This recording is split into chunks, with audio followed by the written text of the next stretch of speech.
Lind & Co présente Les enquêtes de Prudence Poivert, tome 1, Mortelle douceur, de Katie Lynn Sénac, lu par Marie-Ève Dufresne. Chapitre 1. À 48 ans et 1 semaine, Prudence Poivert commençait une nouvelle vie. En passant la porte du bureau du juge pour la dernière fois, elle comprit qu'une page se tournait. Après ce rendez-vous avec celui qui, aujourd'hui, devenait son ex-mari, Prudence serait une femme divorcée. Elle l'aperçut au milieu de la pièce cérusée, décorée de diplômes encadrés, et voulut l'étrangler. Non seulement il l'avait trompée avec une de ses étudiantes, mais en plus, il l'avait poussée à faire une procédure à l'amiable.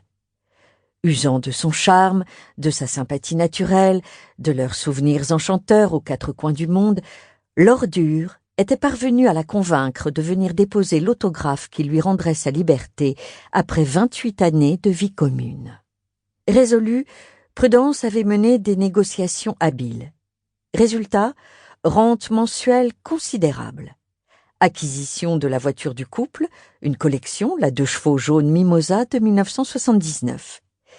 Et obtention de la maison de famille de Supplicies-sur-l'Île, classée parmi les plus belles maisons de Gironde. D'après les dires de son infidèle de mari, ponte en archéologie, une sublime demeure logée au cœur de la campagne française.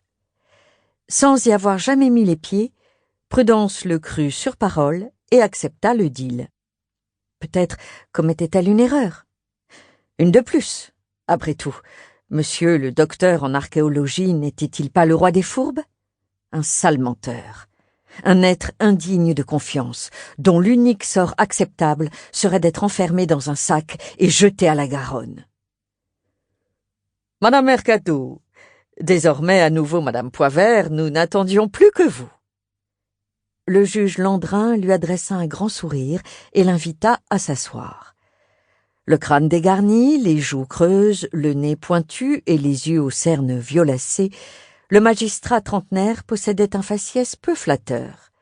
Sa bonhomie et son sens de l'écoute comblaient en grande largeur ces disgrâces physiques qui ne le préoccupaient guère. Il observa un instant les Mercado. À ses yeux, un couple charmant.